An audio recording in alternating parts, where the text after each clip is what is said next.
ജാതകം രചന ഐൻ അവതരണം ഷാവുൽ മലയിൽ എഡിറ്റിംഗ് ഷെരീജ് പൂനൂർ നിർമ്മാണം PNR ക്രിയേഷൻസ്. പരമേശ്വരൻ ചേട്ടന്റെയും മറ്റു ആൾക്കാരുടെയൊക്കെ ഒച്ചയമ്പാളം കേട്ടിട്ടാണ് ഞാൻ ഓടി വരുന്നത്. വന്നു നോക്കുമ്പോ ബാക്കി പറയാനാവാതെ സുജാത വിങ്ങിക്കരഞ്ഞു. സുജാത അങ്ങനെയൊക്കെ പറഞ്ഞെങ്കിലും പിന്നീട് വിനീത് അവരോട് കുത്തി തുറന്ന് ഓരോന്നും ചോദിച്ചറിഞ്ഞുകൊണ്ടിരുന്നു. വിനീത്, സുജാത ചേച്ചി ഇവിടെ വർഷങ്ങളായിട്ടുള്ള ചേച്ചിയെ സംശയിക്കേണ്ട കാര്യമൊന്നുമില്ല. വിനീത് സുജാത എന്തോ സംശയമുണ്ടെന്ന് മനസ്സിലാക്കിയ സിദ്ധാർത്ഥ് അവന്റെ ചെവിലായി പതുക്കെ പറഞ്ഞു. ആരെയും വിശ്വസിക്കാൻ പറ്റില്ല സിദ്ധാർത്ഥ്, ഇപ്പോഴത്തെ കാലമാണ്. നിങ്ങൾക്ക് വിശ്വസ്തയായിരിക്കാം, പക്ഷേ ഞങ്ങൾക്ക് അങ്ങനെ കാണാൻ പറ്റില്ല. മുമ്പ് ഉഷയുടെ കാര്യം ഓർമ്മയുള്ളതുകൊണ്ട് സിദ്ധാർത്ഥ് പിന്നെ വിനീതിനോട് മറുത്തൊന്നും പറഞ്ഞില്ല. വിനീത് അവിടെ ആകമാനം നോക്കി. പുറത്തേക്ക് കടക്കാൻ 2 വാതിലുകളാണുള്ളത്. 2 വാതിൽ ഉള്ളിൽ നിന്ന് ലോക്കാണെന്ന് അവർ പറയുകയും ചെയ്തു. പിന്നെ ഉള്ളിലേക്ക് കയറാൻ ജനലുകൾ വളച്ചു വെക്കുകയോ ഒന്നും തള്ളിപ്പൊളിക്കുകയോ ചെയ്തിട്ടുമില്ല. പിന്നെ എങ്ങനെ ഒരു കൈ കൊണ്ടുപോലും ആരെയും ഉപദ്രവിക്കാൻ കഴിയാത്ത വയസ്സായ ശാരീരികക്ഷമത കുറഞ്ഞ അച്ഛമ്മയും രേണുകയും മാത്രമേ ഉള്ളൂ. പിന്നെ എങ്ങനെ ഇത്രയും വലിയ ആപത്ത് സംഭവിക്കും? അടുക്കള വാതിലും കഴിഞ്ഞ് അവൻ പുറത്തേക്ക് ഇറങ്ങി. വീട് ചുറ്റി വന്ന് അവൻ ചെമ്പരത്തിക്കാടുകൾക്കിടയിലേക്ക് എത്തി. അവിടെ നിന്ന് നോക്കിയാൽ വൈദേഹിയുടെ വീട് കാണാം. മുകളിലെ ജനലിനുള്ളിലൂടെ 2 കണ്ണുകൾ തന്നെ തുറിച്ചു നോക്കുന്ന അവൻ കണ്ടു. അവൻ അവയെ തന്നെ നോക്കിക്കൊണ്ട് അവിടെ തന്നെ നിന്നു. കൺമിഷി എഴുതിയ ആ കണ്ണുകൾ കണ്ടപ്പോൾ തന്നെ അവ ആരുടേതാണെന്ന് വിനീതിന് മനസ്സിലാക്കി കഴിഞ്ഞിരുന്നു. വിനീത് അവിടെ നിന്നും മാറാതെയായപ്പോൾ വൈദേഹി പതിയെ അവിടെ നിന്നും പിൻവാങ്ങി. സിദ്ധാർത്ഥ്, അവിടെ ആരൊക്കെയാണ് താമസം? വൈദേഹിയുടെ വീട് ചൂണ്ടിക്കാണിച്ചുകൊണ്ട് വിനീത് ചോദിച്ചു.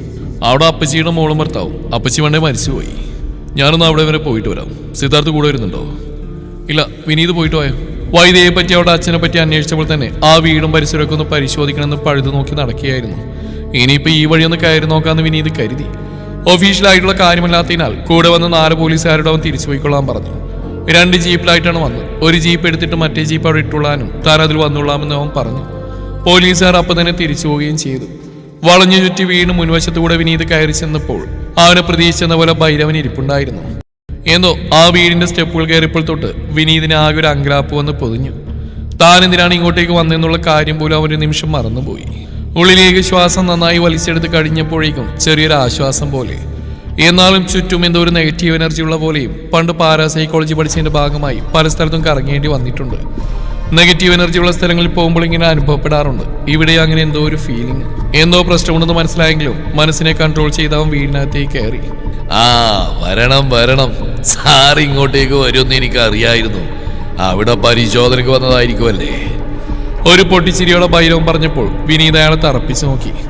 കണ്ടാൽ തന്നെ അറിയാം പെരും കള്ളനാണെന്ന്. അയാളുടെ ഒരു ചുവന്ന കുപ്പായം കറുത്ത ഷാളൊക്കെ കൂടി കണ്ടിട്ട് വിനീതിന് ആകെ മൊത്തത്തിൽ ദഹിക്കാത്ത പോലെ തോന്നി. ആദ്യമായിട്ട് വരില്ലേ? സാറിന് കുടിക്കാൻ എന്തെങ്കിലും എടുക്കട്ടെ? മോളെ 2 ഉറങ്ങുക, ഞാനെന്തെങ്കിലും എടുത്തിട്ട് വരാം. ആദ്യം വേണ്ട എന്ന് പറയാമെന്നാണ് വിചാരിച്ചെങ്കിലും അയാൾ അവിടുന്ന് ഒഴിവാക്കി ചുറ്റുപാട് നിരീക്ഷിക്കാമെന്ന് വിനീത് കരുതി. മോൾ ഉറങ്ങിയാണത്രേ. മേലെ കണ്ണുരുട്ടി നിൽക്കുന്ന ഇപ്പൊ കണ്ടിട്ട് 5 മിനിറ്റ് തേച്ചായില്ല. പഠിച്ച കള്ളിയാവള്. തന്നെ ഫേസ് ചെയ്യാൻ മടിയിട്ടായിരിക്കും താഴേക്ക് ഇറങ്ങി വരാത്ത. ആവാം. കുറച്ച് നീട്ടിക്കൊണ്ട് വിനീത് പറഞ്ഞപ്പോൾ ഭൈരവൻ പുഞ്ചിരിയോടെ ഉള്ളിലേക്ക് കടന്നുപോയി. ഹാളിന്റെ അറ്റന്ന് വെറുതെ അടുക്കളയിലേക്ക് എത്തിച്ചു നോക്കിയപ്പോൾ ഭൈരവൻ 2-3 ആപ്പിളുകൾ എടുത്ത് വളരെ പതിയെ മുറിക്കുകയാണ്. തൊലി കളഞ്ഞ ആ 3 ആപ്പിളുകൾ മുറിച്ചെടുക്കാൻ ഭൈരവൻ കുറച്ചുകൂടെ സമയമെടുക്കുമെന്ന് വിനീതിന് തോന്നി. കിട്ടിയ സമയം വെറുതെ പാഴാക്കേണ്ടെന്ന് കരുതി വല്ല രഹസ്യവാതിൽ അറിയുണ്ടെന്നറിയാൻ അവൻ ചുമരിലൊക്കെ തപ്പി തുടങ്ങി. തപ്പി അവൻ സ്റ്റെയർ കേസിനടുത്തായി എത്തി. ചെറുതായി തല ചുറ്റുന്ന പോലെ തോന്നി തുടങ്ങി. എന്നാൽ അവനത് കാര്യമാക്കിയില്ല. സ്റ്റെയർ കേസിന്റെ അടിയിലെ ത്രികോണാകൃതിയിലുള്ള ഭാഗത്തേക്ക് അവന്റെ കണ്ണുകൾ നീണ്ടു. കുറച്ച് കാർഡ്ബോർഡ് പെട്ടികളും പഴയ എന്തോ സാധനങ്ങളൊക്കെ കൂട്ടിയിട്ടിരിക്കുന്ന ഒരു സ്ഥലം. ഒറ്റ കാഴ്ചയിൽ അവിടെ ഒന്നുമില്ലെന്ന് തോന്നിയാലും എന്തോ ഒരു പ്രത്യേകത തോന്നിക്കുന്ന സ്ഥലം. എന്നാൽ ഇവിടെ എന്തോ ഉണ്ടെന്ന് മനസ്സ് പറയുന്നു. അവനൊരു പോലീസുകാരന്റെ കണ്ണുവെച്ച് അവിടെ ആകമാനം ഒന്ന് സൂക്ഷിച്ചു നോക്കാൻ തുടങ്ങി. വെറും നിലത്തിൽ ചവിട്ടി നോക്കി. പൊള്ളയായ എന്തെങ്കിലും ഭാഗമുണ്ടോ എന്ന് അവൻ ഷൂ കൊണ്ട് തറയിൽ ഉരച്ചു നോക്കി. 2-3 വട്ടം അങ്ങനെ ചെയ്തു കഴിഞ്ഞപ്പോഴാണ് കാലിൽ എന്തോ തടയുന്ന പോലെ തോന്നിയത്. പക്ഷെ ഒന്നുകൂടെ അങ്ങനെ നോക്കിയപ്പോൾ ഒന്നും കിട്ടുന്നില്ല. അവൻ വീണ്ടും ആളിലേക്ക് ചെന്ന് അടുക്കളയിലേക്ക് എത്തി നോക്കി. ഭൈരവൻ ഇപ്പോഴും ആപ്പിൾ മുറിക്കൽ തന്നെയാണ്. വെളിച്ചം കുറവായ ആ ഭാഗത്ത് തറയിൽ നിലത്തൂനിഞ്ഞിരുന്ന് തന്റെ മൊബൈലിലെ ഫ്ലാഷ് ലൈറ്റ് അടിച്ച് വിനീത് നോക്കി. പകുതി ചുവപ്പും പകുതി കറുപ്പുമായി ഒരു ഷർട്ടിന്റെ ബട്ടൺ വലുപ്പത്തിൽ ഒരു സ്പോഞ്ച് പോലെ ഇരിക്കുന്ന ഭാഗം വിനീത് കണ്ടുപിടിച്ചു. എന്താണിത്? സ്വയം പറഞ്ഞുകൊണ്ട് അവൻ അതിൽ പതിയെ അമർത്തി. എന്തോ വാതിൽ തുറയുന്ന പോലെയുള്ള കിരികിര എന്നുള്ള ശബ്ദം അവന്റെ കാതിൽ വന്ന് പതിച്ചു. വിനീതിന്റെ നെഞ്ചിരിപ്പ് കൂടി. അവൻ വീണ്ടും അതിൽ അമർത്തി. നേരത്തേക്കാൾ ഒന്നുകൂടി ഉച്ചത്തിൽ ആ ശബ്ദം വന്നു. ഒന്നുകൂടി അമർത്താൻ അതിൽ കൈവച്ച നേരം തന്നെ തന്റെ തോളിൽ തണുത്ത കരസ്പർശം വിനീത് അറിഞ്ഞു. തിരിഞ്ഞു നോക്കിയപ്പോൾ കണ്ണുകൾ നീട്ടി എഴുതി ചുവന്ന വലിയ വട്ടപ്പൊട്ടും ധരിച്ചു നിൽക്കുകയാണ് വൈദേഹി. കുറച്ചു മുമ്പ് ഹോസ്പിറ്റലിൽ വെച്ച് കണ്ട രൂപമേല്ല. അവളുടെ കയ്യിൽ വലിയൊരു ചുറ്റികയുമുണ്ട്. വിനീതിന് എന്തെങ്കിലും മിണ്ടാൻ പറ്റുന്നതിന് മുമ്പേ തന്നെ വൈദേഹിയുടെ കൈയുള്ള ചുവന്ന പൊടി അവന്റെ മുഖത്തേക്ക് വന്ന് വീണിരുന്നു. ഒപ്പം തന്നെ അവന്റെ തലയിൽ വൈദേഹിയുടെ കൈയുള്ള ചുറ്റി കാഞ്ഞു പതിക്കുകയും ചെയ്തു. തലയിൽ കൈവച്ച് വലിയൊരു ആർത്തനാദത്തോടെ വിനീത് പുറകിലേക്ക് മറിഞ്ഞു വീണു. മറ്റു പോലീസുകാർ വന്ന് ജീപ്പ് പോയത് കണ്ടപ്പോൾ എല്ലാവരും പോയി നേരത്തെ സിദ്ധാർത്ഥ അമ്മുവിനെയും അപ്പുവിനെയും അച്ഛമ്മയുടെയും കാര്യങ്ങളെല്ലാം പറഞ്ഞേൽപ്പിച്ച് വീട്ടിൽ നിന്നിറങ്ങി. മുറ്റത്തെ മുത്തശ്ശിമാവിന്റെ പുറകിലേക്ക് നീക്കിട്ടിരിക്കുന്ന വിനീതിനെ ജീപ്പ് അവൻ കണ്ടിരുന്നില്ല. ഹോസ്പിറ്റലിൽ എത്തിയപ്പോഴും സ്ഥിതിയിൽ വലിയ മാറ്റമൊന്നുമില്ല. 6 മണിക്കൂർ കഴിയട്ടെ എന്ന് ഡോക്ടർ വന്ന് പറഞ്ഞിട്ട് പോയി. എല്ലാവരും കൂടി ഇങ്ങനെ കാത്തിരുന്നിട്ട് കാര്യമില്ല നേഴ്സ് വന്ന് പറഞ്ഞപ്പോൾ ബന്ധുക്കൾ ഓരോരുത്തരായി പിരിഞ്ഞു തുടങ്ങി.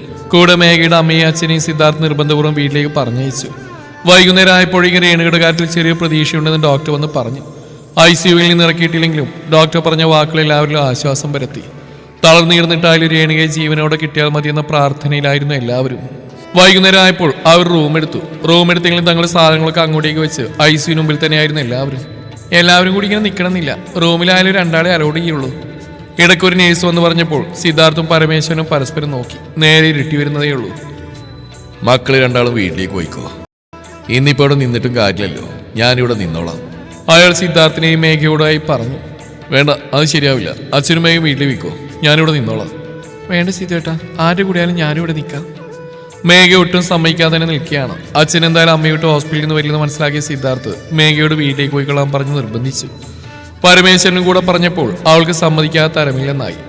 അങ്ങനെ സിദ്ധാർത്ഥും പരമേശ്വരനും കൂടെ ഹോസ്പിറ്റലിൽ നിൽക്കാമെന്ന് വിചാരിച്ചു. മേഘയെ കൊണ്ടുവിടാനായി അവൻ ഡ്രൈവറെ തിരക്കി. വീട്ടിൽ ചെന്ന് ഡ്രസ്സൊക്കെ മാറിയിട്ട് വരാമെന്ന് കരുതി അവനും തറവാട്ടിലേക്ക് അവളുടെ ഒപ്പം ഇറങ്ങി. വീട്ടിലെത്തിയപ്പോൾ ഡ്രൈവറോട് അവൻ അയാളുടെ വീട്ടിലേക്ക് പോയിക്കൊള്ളാൻ പറഞ്ഞു. ശിവേട്ടാ, നാളെ രാവിലെ തന്നെ വരണേ, എന്നെ ഹോസ്പിറ്റലിൽ കൊണ്ടുപോകണം. രാവിലെ ഇനി തന്നെ കൊണ്ടുപോകാനായി സിദ്ധാർത്ഥിനെ ബുദ്ധിമുട്ടിക്കേണ്ടെന്ന് കരുതി പോകാൻ നിൽക്കുന്ന ഡ്രൈവറെ മേഘ ഓർമ്മിപ്പിച്ചു. ആ മോളെ വരാം. അമ്മു അപ്പും കൂടെ അച്ചമ്മക്ക് കഞ്ഞിയൊക്കെ എടുത്ത് കിടത്തി ഉറക്കിയിട്ടുണ്ടായിരുന്നു. അവരോട് 2-3 ദിവസം കൂടെ അവിടെ നിൽക്കാൻ മേഘ പറഞ്ഞു. സിദ്ധാർത്ഥ് കുളിച്ച് വസ്ത്രമൊക്കെ മാറ്റി വന്നപ്പോഴേക്കും മേഘവന് കഴിക്കാനായി കഞ്ഞി കൊണ്ടെടുത്തു. രാവിലെ തൊട്ട് ഈ നേരം വരെ തുള്ളി വെള്ളം പോലും കുടിച്ചിട്ടില്ല. ഒരു വറ്റ് പോലും ഇറക്കിയിട്ടില്ലെങ്കിലും മേഘ അവനെ നിർബന്ധിച്ച് കഴിപ്പിച്ചു. എന്തെങ്കിലും ആവശ്യമുണ്ടെങ്കിൽ വിളിക്കണം. ഇറങ്ങാൻ നേരം സിദ്ധാർത്ഥ അവിടെ കവളിൽ മെല്ലെ തട്ടി. അവിടെ പേടിക്കാനൊന്നുമില്ല, മുൻവശത്ത് തന്നെ കാവൽക്കാരനുണ്ട്. ഇപ്പോൾ പ്രശ്നങ്ങളൊക്കെ ഉണ്ടായത് കാരണം പണിക്കാരുടെ ഒരു കണ്ണ് ഇങ്ങോട്ടുണ്ട്. ഒന്ന് ഉറക്കെ ശബ്ദം ഉണ്ടാക്കിയാൽ പണിക്കാരൊക്കെ വന്നോളൂ. സീതയുടെ സമാധാനം പോയിക്കോ, എന്തെങ്കിലും ഉണ്ടെങ്കിൽ ഞാൻ വിളിച്ചോളാം. നാളെ രാവിലെ തന്നെ വരാം. എന്നാൽ നീ വാതിലടച്ച് കിടന്നോ? വാതിലടച്ചിട്ട് ഞാൻ പോകുന്നുള്ളൂ. മേഘ വാതിലടച്ചെങ്കിലും സിദ്ധാർത്ഥിന്റെ കാർ സ്റ്റാർട്ടാവുന്ന ശബ്ദം കേട്ടിട്ടാണ് അവൾ കിടക്കാനായി പോയത്. അവൻ ഗേറ്റിന്റെ അരികിലെത്താനായപ്പോൾ കാവൽക്കാരൻ മാവിന്റെ അടുത്ത് കിടന്ന് ചുറ്റിത്തിരിയുന്ന കണ്ടു. എന്താ കേട്ടോ? അവൻ വണ്ടിയുടെ ഗ്ലാസ് താഴ്ത്തിക്കൊണ്ട് ചോദിച്ചു. ആ കുഞ്ഞെ, ഇവിടെ പോലീസ് ജീപ്പ് കിടക്കുന്നുണ്ട്. അവിടെ വീട്ടിൽ പോലീസ് ഉണ്ടോ? ഇല്ലെന്നറിയാമെങ്കിൽ ഒരു സംശയത്തിന് പുറത്ത് അയാൾ ചോദിച്ചു. ജീപ്പോ? അവിടെ പോലീസൊന്നും ഇല്ലല്ലോ, എല്ലാവരും ഉച്ചക്കിന് പോയല്ലോ. സിദ്ധാർത്ഥ് കാറിൽ നിന്നിറങ്ങി. മാവിന്റെ പുറകിലായി ജീപ്പ് കിടക്കുന്നുണ്ട്. പെട്ടെന്ന് നോക്കിയാൽ കാണുകയില്ല. വണ്ടി കേടായിട്ടെങ്ങനെ ഇട്ടിരിക്കുന്നതാണെന്ന് കരുതി അവൻ ജീപ്പിന് ചുറ്റും നടന്നു നോക്കി. ലോക്ക് തുറന്നിരിക്കുകയാണ്. അതിനുള്ളിലേക്ക് കയറി സ്റ്റാർട്ട് ചെയ്തപ്പോൾ സ്റ്റാർട്ടാവുന്നുണ്ട്. വേറെ പ്രശ്നമൊന്നുമില്ല. ഇതിപ്പോ എന്താണാവെന്ന് സിദ്ധാർത്ഥ് കരുതി. ചേട്ടനിത് എപ്പോഴാണ് കണ്ട്? ഇപ്പൊ തന്നെ. ഇങ്ങനെ പ്രശ്നമൊക്കെ കഴിഞ്ഞല്ലേ, വെറുതെ പറമ്പൊക്കെ ഒന്ന് ചുറ്റി നോക്കിയായിരുന്നു ഞാൻ. വിനീതിനെ വിളിച്ച് കാര്യം തിരക്കാൻ നേരി സിദ്ധാർത്ഥ് വിനീത് നമ്പർ എടുത്ത് ഡയൽ ചെയ്തു. ഫോൺ റിംഗ് ചെയ്ത ശബ്ദം കേട്ടപ്പോൾ തന്നെ ജീപ്പിന്റെ ഉള്ളിൽ നിന്ന് മൊബൈലിന്റെ റിംഗ് ടോൺ കേട്ടു. ഗ്ലാസിനുള്ളിലൂടെ നോക്കിയപ്പോൾ വിനീതിന്റെ ഫോൺ സീറ്റിൽ കിടക്കുന്നു. സിദ്ധാർത്ഥ് എന്ന് ഫോണിൽ സേവ് ചെയ്തിരിക്കുന്ന തന്റെ നമ്പറിലെ കോൾ അതിൽ കാണിക്കുന്നുണ്ട്. അവിടെ ആകെ അവൻ ചുറ്റി നടന്ന് വിനീതിന്റെ പേര് വിളിച്ച് നോക്കിയെങ്കിലും ആരും വിളികേട്ടില്ല. അപ്പോഴാണ് വിനീത് തന്നോട് വൈദ്യയുടെ വീട്ടിലേക്ക് കയറുമെന്ന് പറഞ്ഞ കാര്യം ഓർത്തത്. സിദ്ധാർത്ഥിൽ ചെറുതായി ഭയം പിടിമുറുക്കി. ഒരു കുഴപ്പമില്ലാതെ അമ്മയ്ക്കുണ്ടായ അപകടവും ഇപ്പോഴത്തെ കാഴ്ചയും അവൻ ആശയക്കുഴപ്പത്തിലാക്കി.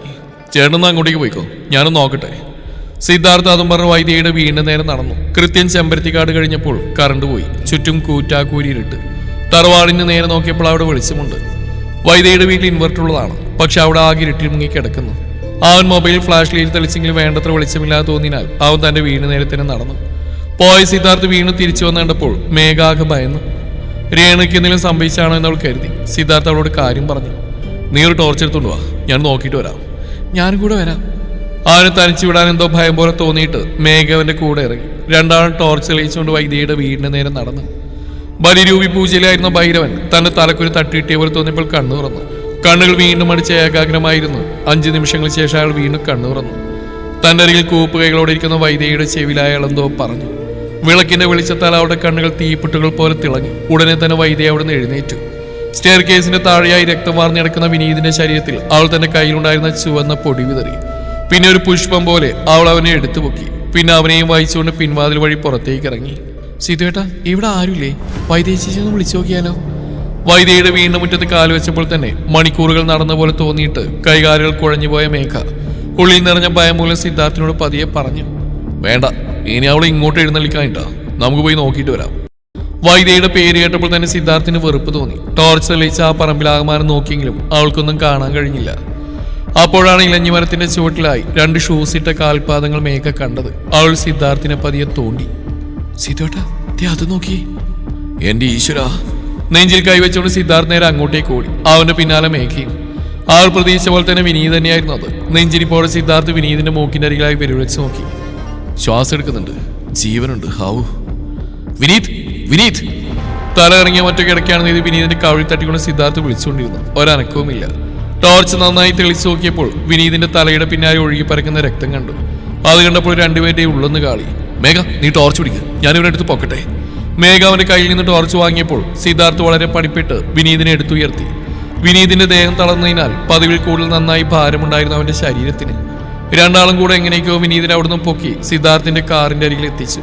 സിദ്ധാർത്ഥും മേഘയും വൈദ്യയുടെ വീടിന്റെ പറമ്പിൽ നിന്ന് കടന്നപ്പോഴേക്കും അവിടെ കറണ്ട് വന്നു. എല്ലാം കണ്ടുകൊണ്ട് ജനലിന്റെ അരികിൽ നിന്നിരുന്ന ഭൈരവനും വൈദ്യയും അപ്പോൾ പരസ്പരം നോക്കി പൊട്ടിച്ചിരിച്ചു.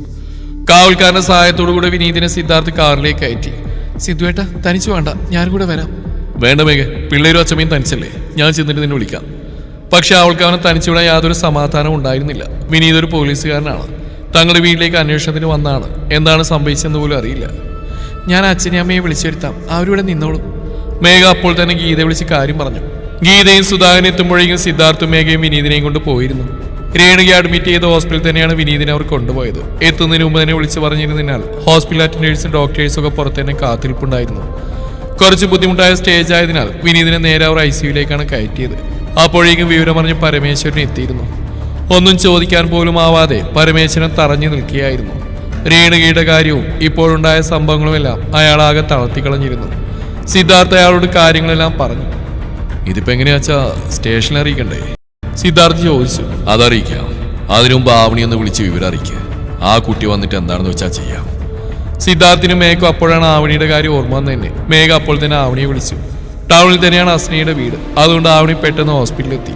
വിനീതിന്റെ കാര്യം അറിഞ്ഞപ്പോൾ അവളാകെ പകച്ചുപോയി. എന്നും വിനീത് ആവണിക്ക് മെസ്സേജ് അയക്കുമായിരുന്നു. ആൾ റിപ്ലൈ കൊടുത്തില്ലെങ്കിൽ പോലും മടുപ്പില്ലാതെ. വിനീതിന് ഭാവിയിൽ ഒരു പ്രശ്നം ഉണ്ടാവേണ്ടെന്ന് കരുതി ആവണി മനഃപൂർവ്വം അവനിൽ നിന്ന് അകലം പാലിക്കുന്നതാണ്. വിനീതിന്റെ അവസ്ഥ അറിഞ്ഞപ്പോൾ ആവണി വിങ്ങി വിങ്ങി കരഞ്ഞു. അവിടെ വന്നപ്പോഴാണ് അവൾ രേണുകയുടെ കാര്യം അറിഞ്ഞത്. സ്റ്റേഷനിൽ അറിയിച്ചില്ലെങ്കിൽ അവർ അന്വേഷണം തുടങ്ങും. വിനീതേട്ടൻ്റെ ഒരു സീനിയർ ഓഫീസർ ഉണ്ട്, CI ജിബിൻ.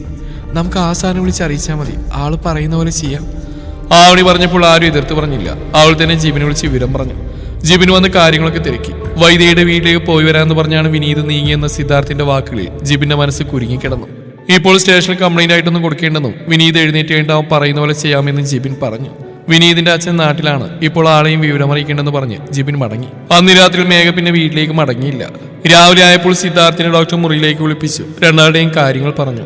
രേണുകയുടെ നിലയിൽ കുറച്ച് പുരോഗതിയുണ്ട്, പക്ഷെ സംസാരിക്കാനൊന്നും ഇപ്പോൾ കഴിയില്ല. ICUയിൽ തന്നെ കിടക്കേണ്ടി വരും, അല്ലെങ്കിൽ ഇൻഫെക്ഷൻ ഉണ്ടാവാൻ സാധ്യതയുണ്ട്. വിനീതിന് ബോധം തെളിഞ്ഞിട്ടുണ്ട്, കുറച്ച് കഴിയുമ്പോൾ കയറി കാണും. പക്ഷെ തലക്ക് നല്ല പരിക്കുണ്ട്. ഒന്നിലും തലയടിച്ച് വീണല്ല, തലക്കാരോ മൂർച്ചയുള്ള ആയുധം വെച്ച് അടിച്ചതാണ്. മൂർച്ചയുള്ള ആയുധോ? സിദ്ധാർത്ഥ അമ്പരപ്പോടെ ചോദിച്ചു. അവിടുന്ന് വിനീതിനെ കൊണ്ടുവരുമ്പോൾ വിചാരിച്ചിരുന്നത് വല്ല കല്ലിലോ മറ്റോ തലയടിച്ച് വീണെന്നാണ്. ഇവിടെ ഹോസ്പിറ്റലിൽ അങ്ങനെ തന്നെയാണ് പറഞ്ഞിരുന്നത്. മൂർച്ചയുള്ള ആയുധം കൊണ്ട് തലക്കടിക്കുന്നൊക്കെ പറയുമ്പോൾ അതും വിനീതിനെ പോലൊരു പോലീസ് ഉദ്യോഗസ്ഥനെ. സിദ്ധാർത്ഥിനെ എത്ര ആലോചിച്ചിട്ട് ഉത്തരം കിട്ടിയില്ല. ആ സീനിയർ ഓഫീസർ പറഞ്ഞുകൊണ്ടാണ് ഇപ്പോൾ കേസാക്കാത്തത്. ഇനിയിപ്പോൾ വിനീത് സാർ എന്താണ് പറയുന്നത് നോക്കട്ടെ. ശരി ഡോക്ടർ. സിദ്ധാർത്ഥ് ഡോക്ടറുടെ മുറിയിൽ നിന്ന് ഇറങ്ങി. ആവണിയും മേഘയും പുറത്തുതന്നെ നിൽപ്പുണ്ട്. അവരോട് മറച്ചു വെച്ചിട്ടൊന്നും കാര്യമില്ല, എങ്ങനെയെങ്കിലും വിവരം അറിയും. ഡോക്ടർ പറഞ്ഞ പോലെ തന്നെ അവരോട് സിദ്ധാർത്ഥ് പറഞ്ഞു. വിനീതിനെ ആരോ ആക്രമിച്ചതാണെന്ന് അറിഞ്ഞപ്പോൾ മേഘാകെ തളർന്നുപോയി. ആ നിൽപ്പ് എല്ലാവരും ഹോസ്പിറ്റലിൽ തന്നെ നിന്നു. പിറ്റേന്ന് പുലർച്ചെ വിനീതിനെ ആർക്കെങ്കിലും ഒരാൾ കയറി കാണാമെന്ന് നേഴ്സ് വന്ന് പറഞ്ഞു. മേഘയും സിദ്ധാർത്ഥും ആവണിയെ നോക്കിയെങ്കിലും സിദ്ധാർത്ഥിനോട് കയറി കണ്ടുള്ള ആവണി പറഞ്ഞു. തന്നെ കണ്ടാൽ വിനീതേട്ടൻ സങ്കടപ്പെടുമെന്ന് അവൾക്ക് അറിയാമായിരുന്നു. സിദ്ധാർത്ഥാണെങ്കിൽ വിനീതിനോട് സംസാരിച്ചാൽ കൊള്ളാമെന്നും ഉണ്ടായിരുന്നു. എങ്ങനെയാണിത് സംഭവിച്ചതെന്ന് അറിയണമല്ലോ. ഉള്ളിലെ നേഴ്സ് കൊടുത്ത പ്രത്യേക വസ്ത്രമണിഞ്ഞ സിദ്ധാർത്ഥ് വിനീതിന്റെ അരികിലേക്ക് നടന്നു. ബെഡിൽ കുറെ വയറുകൾക്കിടയിൽ മേലോട്ട് നോക്കി കിടക്കുകയായിരുന്ന വിനീത് തലയിൽ വലിയൊരു കെട്ടുണ്ട്. വേറെ പരിക്കുകളൊന്നുമില്ല. വിനീത്. സിദ്ധാർത്ഥ് വിനീതിന്റെ അരികിൽ ചെന്ന് പതിയെ വിളിച്ചു. വിനീത് പതിയെ തലയിരിച്ച് അവനെ നോക്കി. എനിക്കെന്താ പറ്റിയത്? വിനീതിന്റെ ചോദ്യം കേട്ട് സിദ്ധാർത്ഥ് സ്തബ്ധനായി. വിനീത് ചോദിക്കുന്നു എന്താ പറ്റിയെന്ന്. അത് ചോദിക്കാനേ താൻ ഇങ്ങോട്ടേക്ക് വന്ന്. ഇനി തലക്കടിയേറ്റപ്പോൾ എന്തെങ്കിലും സംഭവിച്ചിട്ടുണ്ടാവുമോ? സിനിമകളിലും കഥകളിലൊക്കെ വായിക്കുന്ന പോലെ വിനീതിന്റെ ഓർമ്മ നഷ്ടപ്പെട്ടിട്ടുണ്ടാവുമോ? ഇനി തന്നെ മനസ്സിലായിട്ടുണ്ടാവില്ലേ? സിദ്ധാർത്ഥിന്റെ മനസ്സിലൂടെ 100,000 ചിന്തകൾ ഒരുമിച്ച് ഓടിക്കൊണ്ടിരുന്നു. സിദ്ധാർത്ഥ് എന്താ ഒന്നും മിണ്ടാത്തത്? വിനീതിന്റെ വാക്കുകൾ കേട്ടപ്പോൾ സിദ്ധാർത്ഥിന് ആശ്വാസം തോന്നി. അപ്പോൾ ഓർമ്മയൊന്നും പോയിട്ടില്ല, തന്നെ മനസ്സിലായിട്ടുണ്ട്. വിനീത് നിനക്കെന്താ പറ്റിയത്? നീ തലക്കടിയേറ്റ് വീണ് കിടക്കുകയായിരുന്നു. ഞങ്ങൾ വിചാരിച്ചത് നീ എങ്ങനെയെങ്കിലും വല്ല കല്ലിലോ മറ്റോ തലയടിച്ച് വീണെന്നാണ്. ഇവിടെ വന്നതിന് ശേഷം ഡോക്ടർ പറഞ്ഞിട്ട് അറിഞ്ഞ് നിന്നെ ആരോ തലക്കടിച്ചാണെന്ന്. എന്തു പറ്റിയാണ് വിനീത്? നിനക്കെന്തെങ്കിലും ഓർമ്മയുണ്ടോ? സിദ്ധാർത്ഥ് പറയുന്ന ഏതൊരു ഫാന്റസി കഥ കേൾക്കുന്ന പോലെ വിനീത് കേട്ട് കിടന്നു. തലക്കടിച്ചെന്നോ? ആര്? ഡോക്ടർമാർക്ക് എന്തെങ്കിലും മിസ്റ്റേക്ക് പറ്റിയതായിരിക്കും. എന്നെ ആരടിക്കാൻ? അങ്ങനെ ആരെങ്കിലും അടിക്കാൻ വരുമ്പോൾ ഞാൻ നിന്നൊടുക്കാൻ പോവാണോ? തന്നെ നെറ്റി ശക്തിയായി അമർത്തി ഒഴിഞ്ഞുകൊണ്ട് വിനീത അസ്വസ്ഥയോടെ പറഞ്ഞു. എന്തു പറയണമെന്നറിയാ സിദ്ധാർത്ഥ് നിന്നു. തുടരും ഈ കഥയുടെ ബാക്കി ഭാഗം നാളെ ഇതേ സമയം.